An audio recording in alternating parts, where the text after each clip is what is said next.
तो प्रेम से बोलो राधे। परम सौभाग्य का विषय तो है ही। श्री धाम वृंदावन में बैठ करके, श्री मंगल भवन में बैठ करके भगवान गोविंद की ये दिव्य कथा का रसपान करने को आप सबको मिल रहा है। ये वास्तव में हमारे अपने कर्मों के फल का उदय नहीं है। ये हमारे ऊपर भगवान श्री हरि की ही कृपा है। हमारे ऊपर हमारे श्री गुरुदेव की ही कृपा है, जिनकी कृपा से सबसे पहले तो ये मानव शरीर मिला, और मानव शरीर मिलने के बाद फिर हम लोग श्रीधाम वृंदावन में बैठ करके भगवान गोविंद की रस से भरी हुई श्रीमद् भागवत कथा का रसास्वादन कर रहे हैं। तो ये हमारे अपने कर्मों का मोल नहीं है, ये भगवान गोविंद की ही कृपा से ऐसा संभव हो रहा है। तो प्रेम से बोलो राधे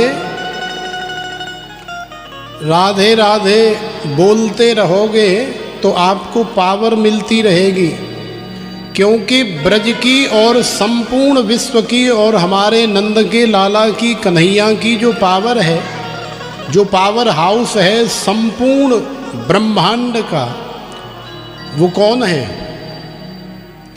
अरे बरसाने में बैठी हुई किशोरी श्री राधिका रानी, वही संपूर्ण ब्रह्मांड को, सारे विश्व को पावर की सप्लाई करती हैं। तो उनकी कृपा से हमें भगवान गोविंद की भक्ति और उनकी कथा श्रवण करने को मिलती है। तो भक्तवांछा कल्पतरु ठाकुर श्री रमण बिहारी, श्री रास बिहारी, श्री बांके बिहारी और परम आदरणीय, परम पूजनीय, परम वंदनीय, श्रोत्रिय, ब्रह्मनिष्ठ, नित्य स्तुत्य, बड़े ही तेजस्वी, तपस्वी, यशस्वी, मनस्वी, ओजस्वी हमारे परम पूज्यपाद श्री सद्गुरुदेव भगवान, जिनकी कृपा से हमें ये मानव शरीर प्राप्त हुआ। और मानव शरीर का जो सर्वोत्कृष्ट लाभ है या फल है, वो वास्तव में हम लोग श्रीधाम वृंदावन में इस दिव्य श्री मंगल भवन में बैठ करके ले रहे हैं, भगवान गोविंद की कथा के माध्यम से ले रहे हैं। यही मानव शरीर का सर्वोत्कृष्ट फल है या लाभ है। इससे बढ़कर के मानव के लिए और कोई लाभ हो ही नहीं सकता। संसार में अनेकों प्रकार के कर्म हम लोग करते हैं, अनेकों प्रकार के लाभ लेते हैं, लेकिन संसार के लाभों को लेते लेते जीवन व्यतीत हो जाता है, जीवन सार्थक नहीं होता, व्यतीत हो जाता है। शरीर तो नश्वर है, छित जल पावक गगन समीरा, पंच रचित यह अधम शरीरा। तो ये शरीर चूंकि पंचभूतों से बना है और पंचभूतों में ही ये विलीन हो जाता है, लेकिन जीवन की सार्थकता तो केवल उसी में है कि श्रीधाम वृंदावन में जाकर के भगवान गोविंद की कथा श्रवण करने को मिल जाए। आजकल के विज्ञान के माध्यम से, आजकल तो वैसे समय भी कुछ ऐसा ही आ गया है कि सारे काम ऑनलाइन चल रहे हैं। ऑफलाइन वाले तो काम ही पिछले 10 महीने से समाप्त हो गए। दान भी लोग आजकल ऑनलाइन कर रहे हैं, कथाएं भी ऑनलाइन हो रही हैं, और श्रवण भी अपने अपने घरों में बैठ करके सब लोग ऑनलाइन कर रहे हैं। तो ये कथा भी ऑनलाइन भी हो रही है और साथ में ऑफलाइन भी हो रही है। इतनी दूर दूर से आप सब लोग आए आनंद लेने के लिए। कोई दिल्ली से आया, कोई गुड़गांव से आया, कुछ चंडीगढ़ से आए, कुछ पठानकोट से आए, यमुनानगर से आए, और मुंबई के आसपास से भी एक आध आए हैं। और हमारी ये दो मैयाएं देखो पटियाले से आई हैं। तो ऑनलाइन भी हो रही है और ऑफलाइन भी हो रही है। तो जो लोग ऑनलाइन अपने घर में बैठ कर के श्रवण कर रहे हैं वो भी परम सौभाग्यशाली हैं। उन्हें भी हम इस व्यासपीठ से बहुत बहुत शुभकामना इस कथा के साथ में प्रदान कर रहे हैं। और यदि संभव हो श्रीधाम वृंदावन में आकर के इस दिव्य कथा का श्रवण करना तो अवश्य पधारें। आप सभी का स्वागत है, वंदन है। यथा योग्य आप सबकी व्यवस्था होगी।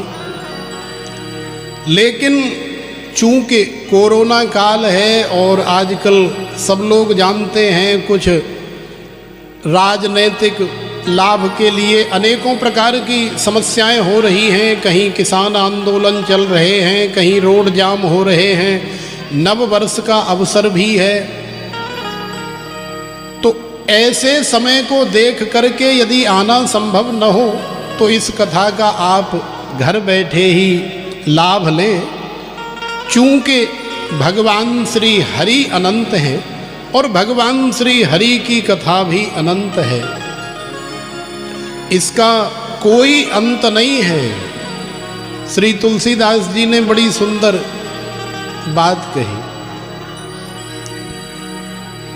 हरि अनंत हरि कथा अनंता, गावहि वेद पुराण सब संता। हरि अनंत हरि कथा अनंता, गावहि वेद पुराण सब संता। हरि अनंत हरि कथा अनंता, गावहि वेद पुराण सब संता। हरि अनंत हरि कथा अनंता, गावहि वेद पुराण सब संता। तो जैसे भगवान गोविंद अनंत हैं, जैसे हमारे श्री सीताराम जी अनंत हैं, वैसे ही भगवान गोविंद की और श्री सीताराम जी की कथा भी अनंत है। इसका न कोई आदि है और न इसका कोई अंत है। तो भगवान गोविंद चूंकि अनंत हैं, अब किस प्रकार से समझा जाए कि भगवान अनंत हैं और भगवान की कथा अनंत है। तो महापुरुषों ने बड़ी सुंदर बात बताई। बोले भैया ये देखो, ये आकाश अनंत है। अनंत है कि नहीं? अरे आज तक आकाश का कोई और छोर पता लगा सका? आकाश की कितनी लंबाई है, कितनी ऊंचाई है, कितनी चौड़ाई है, आज तक कोई वैज्ञानिक पता लगा सका? नहीं लगा। क्यों? क्योंकि ये आकाश अनंत है। आप जहाँ भी संसार में जाओगे आपको आकाश ही अपने सिर पर नजर आएगा। ये कृत्रिम आर्टिफिशियल मानव के द्वारा बनाए गए घर मकान छतें, ये सब तो हम लोगों ने बनाए। ये हमारे सिर पर रहे चाहे न रहे, लेकिन भगवान ने जिस अनंत आकाश को बनाया है वो अनंत आकाश हमेशा हमारे सिर पर ही छत्र बन करके रहता है। तो ये अनंत आकाश है। अब विचार करो कि इस अनंत आकाश में एक मक्खी भी अपनी सामर्थ्य के अनुसार उड़ रही है, एक मच्छर भी अपने दम के ऊपर उड़ रहा है। इस अनंत आकाश में न जाने कितने प्रकार के परजीवी, जिनके पर होते उड़ने वाले, न जाने कितने परजीवी जीव जंतु इस अनंत आकाश में उड़ रहे हैं। जिसके पास जितनी सामर्थ्य है जितना दम है उतना लगा करके ऊपर जा रहे हैं, नीचे जा रहे हैं, आगे जा रहे हैं, पीछे आ रहे हैं। और इसी अनंत आकाश में न जाने कितने प्रकार के सिंपल और हमारे मिलिट्री इत्यादि के हेलीकॉप्टर हैं, लड़ाकू विमान हैं, और भी न जाने कितने प्रकार की मशीनरी, विमान इत्यादि इस अनंत आकाश में उड़ रहे हैं। लेकिन फिर भी आज तक इस अनंत आकाश का कोई अंत नहीं पा सका। अपनी अपनी सामर्थ्य के अनुसार जिसके पास जितनी सामर्थ्य है, जितना दम है, जिसकी जितनी योग्यता है, क्षमता है, उसके आधार पर उड़ रहे हैं। तो बिल्कुल वैसे ही भगवान गोविंद की कथा है। बांके बिहारी, रमण बिहारी, रास बिहारी, कुंज बिहारी, ब्रज बिहारी, छैल बिहारी, सांवरिया सरकार की कथा है। ये भी अनंत है, इसका भी कोई अंत नहीं है। अभी आप यहाँ कथा श्रवण कर रहे हैं तो आपको एक अलग आनंद आ रहा है, एक अलग रस आ रहा है। और यही कथा श्रीधाम वृंदावन में न जाने कितनी जगह कितने व्यास इस व्यास गद्दी पर बैठ करके कर रहे हैं। तो जहाँ जहाँ भी हम श्रवण करने के लिए जाएंगे एक अलग रस, एक अलग आनंद हमें प्राप्त होता है। कथा एक ही है, श्लोक भी एक ही है, लेकिन हर वक्ता, हर व्यास अपनी अपनी सामर्थ्य के अनुसार एक ही बात को, एक ही कथा को, एक ही श्लोक को आपके सामने प्रस्तुत कर रहा है, परोस रहा है। और आपको सबके पास जा करके एक अलग अलग आनंद आ रहा है, एक अलग अलग जायका आ रहा है, एक अलग रस की अनुभूति हो रही है। इसीलिए भगवान गोविंद की कथा अनंत है। यदि इसका कोई अंत होता, ये छोटी सी जगह के अंदर या छोटे से शब्दों में सीमित हो गई होती, तो जैसा हम कह रहे हैं फिर तो वैसा ही सब कहते, या जैसे सब कह रहे हैं वैसे ही हम कहते। लेकिन ऐसा नहीं है, क्योंकि ये अनंत है, इसका न कोई आदि है न कोई अंत है। इसीलिए तो श्री तुलसीदास जी ने कह दिया कि हरि अनंत हरि कथा अनंत। इसे वेद भी गा रहे हैं, गावहि वेद।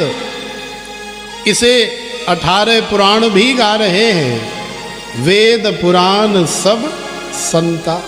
इसे संत महापुरुष भी गा रहे हैं, बड़े बड़े विद्वान, बड़े बड़े ब्राह्मण गा रहे हैं।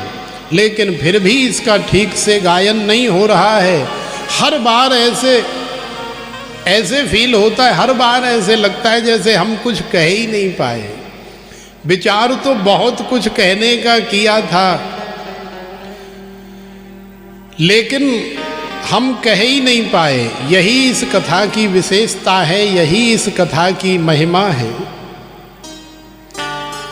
इरादे रोज बनते हैं मगर टूट जाते हैं। इरादे नागपाल जी बनते हैं कि नहीं बनते? इरादे रोज बनते हैं मगर टूट जाते हैं। लेकिन श्रीधाम वृंदावन में, श्री मंगल भवन में वही आते हैं जिन्हें हमारे बांके बिहारी बुलाते हैं, जिन्हें हमारे श्री रमण बिहारी बुलाते हैं। अन्यथा श्रीधाम वृंदावन में बांके बिहारी की कृपा के बिना, श्री गुरुदेव की कृपा के बिना आना संभव नहीं है। बड़ी सुंदर बात कही महापुरुषों ने। संसार में क्या है, कोई किसी की खाल पर मर गया तो कोई किसी की चाल पर मर गया, कोई किसी की खाल पर मर गया तो कोई किसी की चाल पर मर गया। लेकिन श्री रमण रेती धाम के रसिक जन कहते हैं, भैया संसार में जिंदा तो वही है जो मेरे नंद के लाल पर मर गया, जो मेरे नंद के लाल पर मर गया।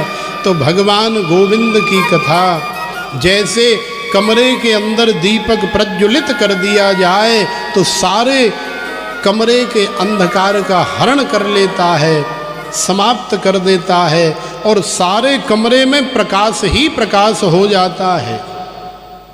ठीक उसी तरह से भगवान गोविंद की कथा का श्री धाम वृंदावन में बैठ करके ये जो हम श्रवण कर रहे हैं, तो निश्चित रूप से आप ये मान लेना कि तुम्हारे हृदय भवन में गोविंद की कथा रूपी दीपक जब प्रज्वलित हो जाएगा तो तुम्हारा हृदय रूपी भवन भी भगवान गोविंद के प्रेम रूपी प्रकाश से भर जाएगा। और जब प्रेम रूपी प्रकाश तुम्हारे हृदय में भर जाएगा तो तुम्हारा जीवन तो स्वतः धन्य हो ही जाएगा। इसलिए प्रेम से बोलो राधे। तो भगवान गोविंद को अपने जीवन में कथा के माध्यम से लाने का प्रयास करो। अरे कुछ चीज़ें संसार में ऐसी होती हैं कि उनके पास जाकर के हमें किसी प्रकार के गुण को ग्रहण करने की आवश्यकता नहीं है।